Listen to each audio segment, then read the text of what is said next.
Hi friends, இன்றைக்கி வந்து பார்த்தீங்கன்னா மெஸ்ஸி ஃப்ரிட்ஜ் க்ளீனிங் vlog தான் வந்து பார்க்க போகிறீங்க. ஆமாங்க, நான் என்னோடய ஃப்ரிட்ஜை எப்படி க்ளீன் பண்ணுறேன் அப்படிங்கிறது தான் இந்த வீடியோவில் நீங்கள் பார்க்க போகிறீங்க. ஸோ வாங்க வீடியோக்குள்ளே போகலாம். இதெல்லாம் தான் பார்த்தீங்கன்னா நான் ஃப்ரிட்ஜுக்குள்ளே வச்சுருந்த திங்ஸு. இது மட்டும் கிடையாது, அப்படியே வாங்க என்னோடய கிச்சனில் போய் நான் உங்களுக்கு காமிக்கிறேன். தான் இந்த திங்ஸ், இந்த டேபிள் மேலே இருக்கிற எல்லா திங்ஸையுமே வந்து நான் ஃப்ரிட்ஜுக்குள்ளே வச்சுருந்தேன். ஸோ பார்த்தீங்கன்னா உங்களுக்கே தெரியும், மெடிசன்ஸ் வைப்பாங்க ஒரு சிலர், அப்புறம் பியூட்டி ஐட்டம்ஸ், நெயில் பாலிஷு, அதுக்கப்புறம் நட்ஸு, அப்புறம் பாப்பாங்களோட மெடிசன், அப்புறம் இந்த மாதிரி வந்து சிரப், அதாவது இந்த ஃப்ளேவர்டு சிரப்பு, அதுக்கப்புறம் மேகி சாஸ், அப்புறம் வந்து இந்த மாதிரி அரிசி மாவு, கார்ன்ஃப்ளவர் மாவு, அது இதுன்ட்டு சொல்லி நான் ஃப்ரிட்ஜில், அப்புறம் மசாலா ஐட்டம்ஸு, ஸோ இதுலேயும் வந்து மசாலா குட்டி பேக்ஸ்லாம் இதில் வச்சுருப்பேன். ஸோ அதுக்கப்புறம் வந்து பார்த்திங்கன்னா இந்த கிராசரிஸ் எல்லாமே வந்து நான் ஃப்ரிட்ஜுக்குள்ளே தான் ஸ்டோர் பண்ணி வச்சுருந்தேன். ஆக்சுவலாக எதுக்காகனா, வெயிலில் காய வைக்கிறதுக்கு முடப்பட்டுட்டு பூச்சி பிடிக்கக்கூடாது அப்படிங்கிற ரீசனுக்காக இது எல்லாத்தையும் நான் ஃப்ரிட்ஜில் ஸ்டோர் பண்ணி வச்சுருந்தேன். பட் அதுதான் நான் பண்ணின பெரிய தப்பே. இந்த மாதிரி தவறு வந்து நீங்கள் யாரும் பண்ணிடாதீங்க. ஃப்ரிட்ஜில் என்ன திங்ஸ் வைக்கணுமோ அதை மட்டும் வைங்க. ஸோ எல்லாத்தையும் போட்டு டம்ப் பண்ணிங்கன்னா ஃப்ரிட்ஜ் ஸ்பாயில் ஆயிரும். அதுக்கப்புறம் இங்கே பாருங்கள், இதெல்லாம் தான் எடுத்து இங்கே கழுவுறதுக்கு போட்டு வச்சுருக்கேன். ஸோ என்னென்னா, இப்போ கழுவி நம்ம வந்து இந்த பேஸ்கெட்டில் நம்ம போடணும். அதனால் இந்த வெசல்ஸை ஃபஸ்ட்டு ஃபுல்லாக நான் வந்து க்ளீன் பண்ணிடலான் இருக்கேன். இதை எடுத்து அந்தந்த இடத்துல அடுக்கிட்டு அதுக்கப்புறம் நான் அதை வந்து வாஷ் பண்ணி இங்கே வந்து நான் போடலான்ட்டு இருக்கேன். ஸோ வாங்க இந்த க்ளீனிங் ப்ராசஸ் நீங்களும் பாருங்கள். அப்படியே இந்த பக்கம் வந்திங்கன்னா, இங்கே அப்படியே தண்ணி சொட்டு சொட்டாக ஒழுகிட்டு இருக்குது. என்ன ரீசன் அப்படின்னு பார்த்தீங்கன்னா, நான் வந்து 0 பாயிண்டில் ஆக்சுவலாக வச்சுட்டேன். இங்கே பாருங்கள், என்னோடய ஃப்ரீசர் வந்து எப்படி ஒரு ஃபுல்லாக ஃப்ராஸ்ட் ஆகி கிடக்குதுன்னு. நல்ல ஃப்ரோஸ் ஆயிடுச்சுங்க. ரொம்ப அந்த பனிக்கட்டியெல்லாம் வந்து அதிகமாக சேர்ந்துருச்சு. ஆக்சுவலாக இது வந்து பார்த்திங்கன்னா, பால் ஆடை இருக்குல்ல, அதை எடுத்து ஃப்ரீசரில் ஸ்டோர் பண்ணி வைக்கலான்னு பல மாதங்களுக்கு முன்னாடி வச்சது. அது என்னடானா இப்படி ரொம்ப கட்டியாகிற அளவுக்கு ஆகும்னு நான் நினைக்கல. அதுக்கப்புறம் எனக்கோ யூஸ் பண்ண பட்டரு, அமுல் பட்டர், ஸோ இந்த பேர் பார்த்திங்கன்னா கூட உங்களுக்கு தெரியும், அந்த பட்டரும் நல்லா ஃப்ரோசன் ஆயிடுச்சு. ஸோ இதுவும் பார்த்திங்கன்னா வந்து இந்த ஐஸ் பாப்பாங்களுக்கு அப்பப்போ நம்ம செய்யலான்னு இதை நான் வாங்கினேன். பட் இது வந்து ஒர்த் இல்லை. ஏன்னா வந்து என்னோடய ஃப்ரிட்ஜ் வந்து மினி ஃப்ரிட்ஜ், அதனால் இது உள்ளே போக மாட்டேங்குது ஆக்சுவலாக, பார்த்தீங்களா? அதனால் என்ன பண்ணுறேன்னா, இப்படி வைக்கிற சுச்சுவேஷன் ஆயிடுச்சு. ஸோ இது யாருக்காவது கொடுத்துடலாம், வாங்கி ஒன் டைம் தான் நான் இதை யூஸ் பண்ணேன், அதுக்கப்புறம் பண்ணலை. ஸோ எங்கள் அம்மாவோட ஃப்ரிட்ஜ் பார்த்திங்கன்னா கொஞ்சம் இந்த ஃப்ரீசிங் ஜோன் வந்து கொஞ்சம் பெருசாக இருக்கும். சரி, ஊருக்கு போகிறப்ப இதை எடுத்துகிட்டு போய் அவங்களுக்கு நம்ம கொடுத்துடலாம் அப்படிங்கிறதுக்காக இதை நான் அப்படியே வச்சுருக்கேன். ஸோ இதுதான் என்னோடய மெஸ்ஸி ஃப்ரிட்ஜ். அண்ட் இதில் இன்னொரு விஷயம் என்னென்னா, இந்த தண்ணி வந்து விழுகுது இல்லைங்க. ஸோ இந்த ஸ்டோரேஜில் இங்கே தண்ணி போய் பின்னாடி வந்து ஸ்டோர் ஆகும். அது வந்து எவாப்ரேட் ஆயிரும். பட் என்னோடய ஃப்ரிட்ஜ் இப்போ வந்து என்ன கண்டிஷனில் இருக்குதுன்னு தெரியல. தண்ணி பேக் சைடில் ஸ்டோர் ஆக ஆரம்பிச்சிருச்சு. ஸோ அந்த தண்ணியெல்லாம் பார்த்திங்கன்னா ரொம்ப ஸ்மெல்லியாக இருக்குது. அது நான் உங்களுக்கு எடுத்து காமிக்கிறேன் இந்த வீடியோவில் பாருங்கள். எங்கேருந்து அந்த கிச்சனில் ஸ்மெல் வருது அப்படின்னு ரொம்ப நாளாக நான் நினச்சிட்டே இருந்தேன். பார்த்தா ஃப்ரிட்ஜுக்கு பின்னாடி இருந்து தான் அந்த ஸ்மெல் வந்து வருது. ஸோ இந்த கண்டிஷன் அளவுக்கு நீங்கள் விடாதீங்க, கண்டிப்பாக ஃப்ரிட்ஜ் வந்து ஸ்பாயில் ஆயிரும். ஸோ முடிஞ்ச வரைக்கும் உங்களுக்கு மந்த்லி ஒன்ஸ் டைம் கிடைக்குது அப்படின்னா இந்த ஃப்ரிட்ஜ் க்ளீனிங் வந்து ரொட்டீன் ஹேபிட்டாக வைங்க. உங்களுக்கு ரொம்ப நல்லது, அண்ட் ஃப்ரிட்ஜுக்கும் கூட நல்லது. பாத்திரத்தையெல்லாம் ஒன்றொன்னா எடுத்து ரிமூவ் பண்ண ஸ்டார்ட் பண்ணிட்டேங்க. அதுக்கப்புறம் பார்த்தீங்கன்னா, ஃப்ரிட்ஜில் இருக்கிற ஃப்ரீசிங் ஜோனில் இருக்கிற எல்லா திங்ஸையும் நான் வெளியே எடுத்துட்டேன். ஸோ ஐஸ் க்யூப் நிறையா ஃபார்ம் ஆயிருந்ததுனால ஃப்ரிட்ஜை வந்து ஆஃப் பண்ணிட்டேன். அதுக்கப்புறம் பார்த்திங்கன்னா, அங்கே இருக்கிற லேயர்ஸ் அது எல்லாத்தையும் எடுத்துட்டேன். ஸோ இங்கே பாருங்கள், நான் ஃப்ரிட்ஜை வந்து நகர்த்தி பார்த்தேன். என்னடா ஸ்மெல் அடிக்குதுன்னு பார்த்தா, இங்கே பார்த்தீங்களா, ஸோ இந்த தண்ணி வந்து சேவ் ஆகிற இடத்துல அப்படியே பூசணம் பிடிச்சி கிடக்குது. ஸோ இதுதான் வந்து இவ்வளோ நாளாக கிச்சனில் ஸ்மெல் வந்து க்ரியேட் பண்ணிகிட்டு இருந்தது. இதை ஃபஸ்ட்டு நான் கிளியர் பண்ணிவிட்டு அதுக்கப்புறம் தான் நான் ஃப்ரிட்ஜை வந்து ஃபுல்லாக நான் வந்து சானிடைஸ் பண்ண போகிறேன். பாருங்கள், இது ஆக்சுவலாக கழட்டவும் முடியாது, ஸ்க்ரூ டைப் மாதிரி இருக்குது. ஸோ இதை ஃபஸ்ட்டு நெட்டை வந்து கழட்டிட்டு அதுக்கப்புறம் தான் இந்த பாக்ஸ் ட்ரேவை வந்து வெளியே எடுக்க முடியும். ஸோ நான் இதை க்ளீன் பண்ணிவிட்டு உங்களுக்கு நான் காமிக்கிறேன். ஸோ இதுதான் அந்த ஃப்ரிட்ஜில் தேங்கி இருந்த வாட்ரு. என்னால் ஸ்மெல்லு டாலரேட்டே பண்ண முடியல. ஆக்சுவலாக ஃப்ரிட்ஜில் ஏதோ ஃபால்ட் ஆட்டக்குது, அதனால தான் இந்த அளவுக்கு ப்ராப்ளமேட்டிக்காக இருக்குது. ஃபஸ்ட்டு அது என்னென்னு பார்த்து ரெக்கவர் பண்ணணும். ஓகே, இதை நம்ம போய் வாஷ் பண்ணிடலாம். அதுக்கப்புறம் பார்த்தீங்கன்னா, ஃப்ரிட்ஜுக்கு வெளியே நல்லா காலன்லாம் போட்டு ஸ்ப்ரே பண்ணிவிட்டு ஒரு ட்ரை கிளாத் வச்சு அதை நல்லா தொடச்சி எடுத்துட்டேன். அது முடிச்சுட்டு ஃப்ரிட்ஜ் ஓப்பன் பண்ணி டோர் சைடில் இருக்க ஸ்ட்ரெயின்ஸு, அதுக்கப்புறம் அழுக்கு, இது எல்லாத்தையும் வந்து மறுபடியும் காலன் ஸ்ப்ரே பண்ணிவிட்டு அதையும் வந்து நல்லா ஒரு ட்ரை கிளாத் வச்சு தொடச்சி எடுத்துட்டேன். ஸோ டோர் க்ளீன் பண்ணுறதுக்கு தான் கொஞ்சம் டைம் எடுத்துக்கிச்சு. ஸோ அது முடிச்சுட்டு வந்து பார்த்திங்கன்னா, ஃப்ரிட்ஜுக்கு இன்சைடு, ஸோ அங்கேயும் வந்து காலன்லாம் போட்டு நல்லா ஸ்ப்ரே பண்ணிவிட்டு ஒரு try cloth and wet cloth ரெண்டையும் வச்சு நல்லா க்ளீனாக தொடச்சி எடுத்துட்டேன். அதுக்கப்புறம் பார்த்திங்கன்னா, சேர்த்து வச்சுருந்த பாத்திரம், அதுக்கப்புறம் ஃப்ரிட்ஜிலேருந்து எடுத்து வச்சுருந்த ட்ரேஸு, இது எல்லாத்தையும் வந்து சோப் போட்டு நல்லா ஒரு வாஷ் கொடுத்துட்டு அதை வந்து நல்லா ரின்ஸ் பண்ணி அதை பேஸ்கெட்டில் ஒன்றா போட்டு வச்சுட்டேன். ஸோ பேஸ்கெட்டில் நல்லா தண்ணியெல்லாம் ட்ரைன் ஆனதுக்கப்புறம் அதை வந்து எடுத்துகிட்டு போய் வெளியே வந்து காய வச்சுட்டேன். பாருங்கள், நான் கழுவி இது எல்லாத்தையும் வந்து காய வைக்கலான்ட்டு எல்லாம் கமுத்தி வச்சுருந்தேன். ஸோ அதில் ஒரு சொட்டு தண்ணி கூட இல்லை, எல்லாமே நல்லா காஞ்சிருச்சு. ஸோ இதை எல்லாத்தையும் நம்ம மறுபடியும் எடுத்துகிட்டு போய் ஃப்ரிட்ஜில் ஃபிட் பண்ணிடலாம்.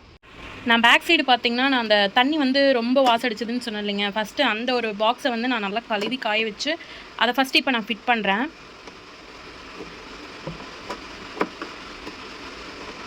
ஓகே, நல்லா ஃபிட் ஆயிடுச்சு. ஸோ இந்த பாக்ஸ் தான் வந்து ஏதோ ஒரு ப்ராப்ளம் ஆயிருக்கு. ஐ திங்க் ஐசி அந்த மாதிரி ஏதாவது போயிருக்கும். அதனால தான் இதில் வாட்டர் லீக்கேஜ் வந்து ஆகுது. பார்க்கணும் இந்த ப்ராப்ளம் என்னன்னு பார்த்து இதை ரெக்கவர் பண்ணணும். அதுக்கப்புறம் வந்து பார்த்தீங்கன்னா, ஃப்ரிட்ஜில் இருக்கிற ட்ரேஸ் எல்லாத்தையும் வந்து ஃபிக்ஸ் பண்ண ஸ்டார்ட் பண்ணிட்டேன். அது முடிச்சுட்டு அதில் இருக்கிற லேயர்ஸ் அண்ட் பேஸ்கெட் இது எல்லாத்தையும் வந்து ஃபிக்ஸ் பண்ணி முடிச்சிட்டேன். ஸோ இதுக்கப்புறம் வந்து பார்த்தீங்கன்னா, ஒவ்வொரு ஷெல்ஃப்லேயும் என்னென்ன வைக்கணுமோ அதை பார்த்து செலக்டிவாக எடுத்து வச்சுட்டேன். டைம் வந்து பார்த்தீங்கன்னா, ஃப்ரிட்ஜில் தேவையில்லாத பொருள்லாம் வைக்கக்கூடாது அப்படின்னு பார்த்து எல்லாத்தையும் எடுத்து வச்சுட்டேங்க. இப்போ பாருங்கள் என்னோடய ஃப்ரிட்ஜ் வந்து எவ்வளோ நீட்டாக இருக்குன்னு. ஸோ இந்த ஃப்ரீசிங் ஜோனில் வந்து நான் எதையுமே வைக்கல. முன்னாடி எப்படி இருந்தது இப்போ பார்க்குறதுக்கு எப்படி இருக்குன்னு பாருங்கள். ஸோ ஐஸ் ட்ரே மட்டும் வச்சுருக்கேன். ஃப்யூச்சரில் மேபி பட்டர் வாங்கினா மட்டும் ஸ்டோர் பண்ணுவேன். வேறு எதையும் இனிமேல் வைக்கக்கூடாதுன்னு முடிவு பண்ணியிருக்கேன். தென் ஃபஸ்ட் ட்ராக்கில் வந்து பார்த்திங்கன்னா, நான் வந்து டெய்லி பூண்டு சாப்பிடுவேன். ஏன்னா எனக்கு கொலஸ்ட்ரால் இருக்குது. அதனால் டெய்லி வந்து ஒரு எம்டி ஸ்டொமக்கில் வந்து ஒரு 3 பல்லு பூண்டு அந்த மாதிரி சாப்பிட்டு ஹாட் வாட்டர் குடிச்சிங்கன்னா கொலஸ்ட்ரால் உங்களுக்கு கண்ட்ரோல் ஆகும்.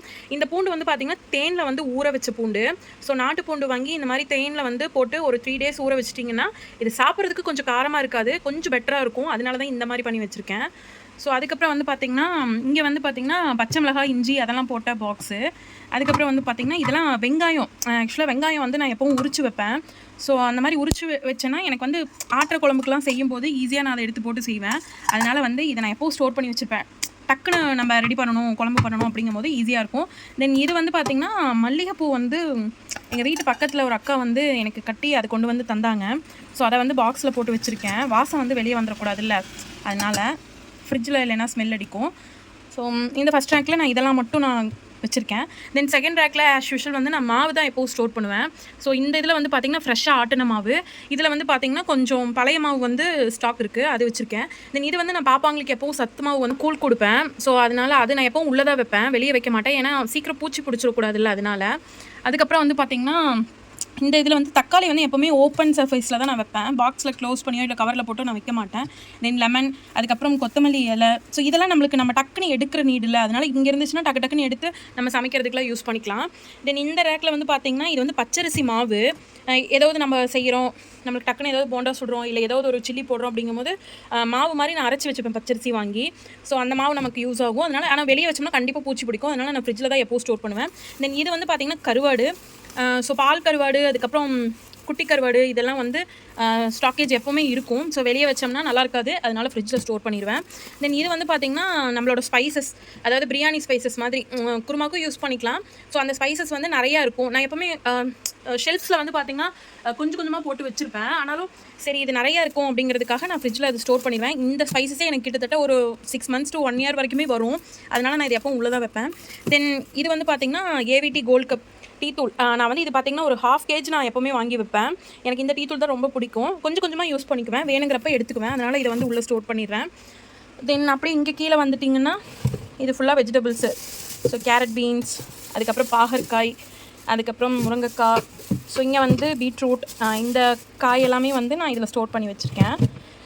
தென் இந்த பக்கம் அப்படியே இங்கே டோர் ஷெல்ஸ் அதில் வந்துட்டிங்கன்னா ஸோ ஃபர்ஸ்ட் ரேக் வந்து பார்த்திங்கன்னா makeup items like nail polish, eye cream, அதுக்கப்புறம் இதுவும் வந்து அண்டர் ஐ க்ரீம் தான். எனக்கு அறுவலையும் கொஞ்சம் ஜாஸ்தியாகவே இருக்கும். ஸோ அப்பப்போ நைட் டைமில் இது யூஸ் பண்ணுவேன் இந்த க்ரீம்ஸ் எல்லாம். ஸோ ஃப்ரிட்ஜிலேருந்து யூஸ் பண்ணும்போது அந்த கூலிங் எஃபெக்டோடு இருக்கும். இது வந்து சஃப்ரான். ஸோ இது நம்ம எப்போயாவது நம்ம பால் பாப்பாங்களுக்கு கொடுக்குறோம் அப்படிங்கும்போது ஒரு 2 சூடாக இருக்கும்போது போட்டு ஆற்றி கொடுப்பேன். அதுக்கப்புறம் இந்த சைடு வந்து பார்த்திங்கன்னா மெடிசன் செக்ஷன். லைக் இது வந்து சுக்கு, மிளகு, திப்பிலி இதெல்லாம் போட்டு அரைச்சி பவுடர் பண்ணி வச்சுருப்பேன். பாப்பாங்களுக்கு சளி பிடிக்கிற டைமில் வந்து இதை தான் நான் பாலில் போட்டு நாட்டு சக்கரை போட்டு ஆற்றி கொடுப்பேன். ஸோ அது ரெகுலராக கொடுக்க மாட்டேன், ஏன்னா வயிறு வந்து எரிச்சல் பிடிச்சிரும். அதனால் சளி இருக்கிற டைமுக்கு மட்டும் பாலில் வந்து இந்த மாதிரி கலந்து கொடுத்தோம்னா சளி பிடிக்காது அப்படிங்கிற ஒரு ரீசனுக்காக. தென் இது வந்து சேம் அதே தான். பச்சை கற்பூரம் வந்து நம்ம தேங்காய் எண்ணெயில் போட்டு நல்லா காய்ச்சி அதை வந்து குழந்தைங்களோட நெஞ்சுக்கு நம்ம தடவணும்னா சளி உடஞ்சி வரும்னு சொல்லுவாங்க. ஸோ அது நான் எப்போவுமே ஃப்ரிட்ஜில் தான் ஸ்டோர் பண்ணி வைப்பேன். தென் இதில் வந்து பார்த்திங்கன்னா இந்த வசம்பு, மாசிக்காய் இதெல்லாம் பாப்பாங்களுக்கு எப்போயாவது ஜீரணம் ஆகலை அந்த தொந்தரவு பண்ணும்போது இதை வந்து உரப்பாங்கல்லில் வந்து நல்லெண்ணெயில் வந்து வாட்டி அதை வந்து உரைச்சி சங்கில் ஊற்றி விடுவேன். கொஞ்சம் ஜீரண சக்தி வந்து கொடுக்கும். ஸோ அதனோட இதெல்லாம் இதுக்குள்ளே வச்சுருக்கேன். தென் இதெல்லாம் வந்து பார்த்திங்கன்னா லைக் மெடிசன் தான். ஸோ இது வந்து எதுக்குன்னா ஹை ஃபீவர் வரும்போது என்னோடய பெரிய பொண்ணு, சின்ன பொண்ணு 2 பேத்துக்கும் வந்து ஆனஸில் இது வைக்கிறதான ஒரு டேப்லெட்டு. ஸோ அந்த டேப்லெட் எப்போவுமே வீட்டில் ஸ்டாக் இருக்கும். ஏன்னா ஹாஸ்பிட்டல் போய் நம்ம ரெக்கவர் பண்ணுறதுக்குள்ளே டக்குன்னு நம்ம இதை வச்சோம்னா இமீடியட்டாக கேட்கும். அதனால் இது வந்து நான் இது நீங்கள் பண்ணுங்கன்னு நான் சொல்லலை. ஸோ எனக்கு இது பெஸ்ட் அப்படிங்கிறதுனால நான் இதை பண்ணுறேன். நீங்கள் தயவு செஞ்சு இதை நீங்கள் ஃபாலோ பண்ணணும்னு நெசசிட்டி இல்லை. உங்கள் டாக்டர் என்ன சொல்கிறாங்களோ நீங்கள் அதுபடி கேட்டு நீங்கள் அந்த மெடிசன் வந்து ஃபாலோ பண்ணுங்கள். தென் இது வந்து பார்த்திங்கன்னா பாக்டீரியாஸை வந்து அழிக்கிற மாதிரி ஒரு மருந்து. ஸோ லைக் எப்படின்னா இந்த லூஸ் மோஷன், அதுக்கப்புறம் வாமிட், இந்த சென்ஸ்லாம் வந்து குழந்தைங்களுக்கு இருக்கும்போது அவங்க உடம்புல எனர்ஜி லாஸ் ஆகும். ஸோ அந்த டைமில் வந்து நம்ம இது கொடுத்தோம் அப்படின்னா அவங்களுக்கு கொஞ்சம் நல்லாயிருக்கும். ஸோ இந்த மெடிசன் எப்போவுமே இருக்கும். இது எல்லாமே எக்ஸ்பைரி ஆகிற வரைக்கும் தான் வச்சுருப்பேன். எக்ஸ்பைரி ஆயிடுச்சுன்னா தூக்கி போட்டுருவேன். இது பாருங்கள் 2024 வரைக்கும் இருக்குது, மந்த் 6 வரைக்கும் இருக்குது. ஸோ அதனால் இதை நான் வச்சுருக்கேன். எல்லாமே அதே மாதிரி தான், அந்த டைமிங் வந்து இருக்குங்க, அது வரைக்கும் வச்சுருப்பேன். அந்த எக்ஸ்பைரி முடிஞ்சிருச்சுன்னா தூக்கி போட்டுருவேன். இங்கே வந்து பார்த்திங்கன்னா சேம் நான் சொன்ன மாதிரி தான், நான் அரிசி மாவு எப்படி நான் ஸ்டோர் பண்ணுறேனோ அதே மாதிரி தான் கடலை மாவையும் நான் ஸ்டோர் பண்ணுவேன் ஃப்ரிட்ஜில். இதுக்கப்புறம் இது வந்து கார்ன்ஃப்ளவர். இதெல்லாம் நம்ம வெளியே வச்சோன்னா கண்டிப்பாக பூச்சி பிடிக்கும், சீக்கிரமாக பூச்சி பிடிச்சிரும். அதனால நான் இது உள்ளே தான் வைப்பேன். அதுக்கப்புறம் இது வந்து ஏலக்காய்.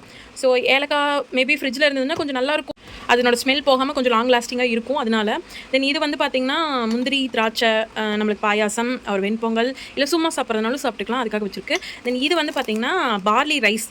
பார்லி ரைஸ் மெயினாக நாங்கள் யூஸ் பண்ணுவோம். ஏன்னா ஃபீவர் டைமில் பார்த்திங்கன்னா நார்மலாக ஒரு கஞ்சி நம்ம குடிக்கிறதுக்கு இந்த பார்லி ரைஸை வந்து நம்ம அரைச்சி வச்சிட்டோம் அப்படின்னா, இது கூடவே வந்து கொஞ்சம் சீரகம் வறுத்து போட்டு அரைச்சி பொடி பண்ணி இதில் நீங்கள் கஞ்சி காய்ச்சி குடிச்சிங்க அப்படின்னா உங்களுக்கு வந்து எப்படி சொல்கிறது, யூரின் வழியாக அந்த கிருமியெல்லாம் மோஸ்ட்லி வெளியே வந்துடும். ஸோ அது இல்லாமல் இது வந்து ஒரு நல்ல எனர்ஜி கொடுக்கும். அதனால் கண்டிப்பாக நான் பார்லி ரைஸ் யூஸ் பண்ணுவேன். மெயினாக பாருங்கள், இது பாப்பாக்காக நானும் அப்பப்போ குடிச்சுக்குவேன் உடம்பு சரியில்லாதப்போ. அதுக்கடுத்த ரேக் பார்த்துட்டிங்க, இங்கே ஃபுல்லாக masala items and spices and ஊறுகாய் இது எல்லாமே இருக்குது. மஞ்சத்தூள் வந்து நான் ஏன் உள்ளே வைக்கிறேன்னா, எனக்கு ஆல்ரெடி நான் பாக்ஸில் போட்டு வச்சுருக்கேன், இது எக்ஸ்ட்ராஸ் தான், அதனால் இது உள்ளே இருக்குது. அது முடிஞ்சதுன்னா இதை எடுத்து நான் உள்ளே போட்டுருவேன். தென் இது எல்லாமே இந்த மசாலா ஐட்டம்ஸ் எல்லாமே கறி பவுடர், சாம்பார் பவுடர், இதுலையுமே எல்லாமே பார்த்திங்கன்னா அந்த 50 கிராம் பவுடர் எல்லாமே இதுக்குள்ளே இருக்குது. அதுக்கப்புறம் இது வந்து எப்பயாவது நம்ம கார்லிக் பிரெட் செய்கிறோம் அப்படிங்கும்போது சீசனிங்காக இது யூஸ் பண்ணுறது. தென் இதெல்லாம் வந்து பார்த்திங்கன்னா அந்த ஃப்ளேவர்டு எசன்ஸ் இது தான் அதெல்லாம். ஸோ இது பைனாப்பிள் அண்ட் ஆல்மண்ட் இதெல்லாம் இருக்குது. தென் இதெல்லாம் வந்து பிக்கிள்ஸ், லைக் என்னென்னா இந்த மாதிரி தக்காளி பூண்டு ஊறுகாய், அதுக்கப்புறம் மாங்காய் ஊறுகாய் என்னோடய ஃபேவரட். ஸோ மாங்காய் ஊறுகாய் இது எல்லாமே வந்து இருக்கும். அதுக்கப்புறம் இது வந்து சாஸு. ஸோ நம்ம எப்போயாவது நூடுல்ஸ் செய்கிறோங்கும் போது நூடுல்ஸ் மோஸ்ட்லி ப்ரிஃபர் பண்ண மாட்டேன், எப்போயாவது ரொம்ப ரேர் ஒரு 3 months ஒன்ஸ் அந்த மாதிரி தான் பண்ணுவேன். ஸோ அப்போ பண்ணும்போது வந்து பார்த்திங்கன்னா இது யூஸ் ஆகும். ஸோ அதுக்காக இது வச்சுருக்கேன். ஸோ அவ்வளோதான் என்னோடய ஃப்ரிட்ஜ் ஆர்கனைசிங் வந்து ஃப்ரிட்ஜ் க்ளீனிங் வந்து எப்படியோ சக்ஸஸ்ஃபுல்லாக நான் முடிச்சிட்டேன். பார்க்கும்போது எவ்வளோ நீட்டாக இருக்குது பார்த்தீங்களா, இதே மாதிரி இருந்தால் எவ்வளோ நல்லாயிருக்கும். பட் இதே மாதிரி நம்ம வைப்போம், கண்டிப்பாக வைக்க மாட்டோம். ஸோ ஊரில் இருக்கிற எல்லா குப்பையும் தூக்கிட்டு வந்து நம்ம இதுக்குள்ளே தான் திணிச்சு மூடி வைப்போம். ஸோ அந்த மாதிரி பண்ணாதீங்க. மோஸ்ட்லி ஃப்ரிட்ஜ் வந்து பார்த்திங்கன்னா எவ்வளோக்கு எவ்வளோ க்ளீனாக வச்சுக்கிறீங்களோ அந்தளவுக்கு ப்ராப்ளமேட்டிக்காக உங்களுக்கு இருக்காது. ஏதாவது அதில் ஃபால்ட் இருக்குது அப்படின்னா சீக்கிரம் ரெக்கவர் பண்ணிடுங்க. ஏன்னா நிறையா நியூஸஸ் நம்ம கேட்குறோம், ஃப்ரிட்ஜ் வெடிச்சு அதனால இறந்தவங்க எத்தனை பேர் இருக்காங்க.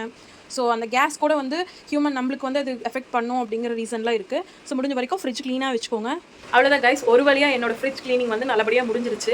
இந்த வீடியோ உங்களுக்கு கண்டிப்பாக பிடிச்சிருக்கும்னு நினைக்கிறேன். பிடிச்சிருந்ததுன்னா கண்டிப்பாக லைக் பண்ணுங்கள் அண்ட் கமெண்ட் பண்ணுங்கள் அண்ட் மறக்காமல் சப்ஸ்கிரைப் பண்ணிடுங்க. உங்களில் ஒருத்தி ஜீவிதா சேனலை சப்ஸ்கிரைப் பண்ணிடுங்க. தேங்க்யூ.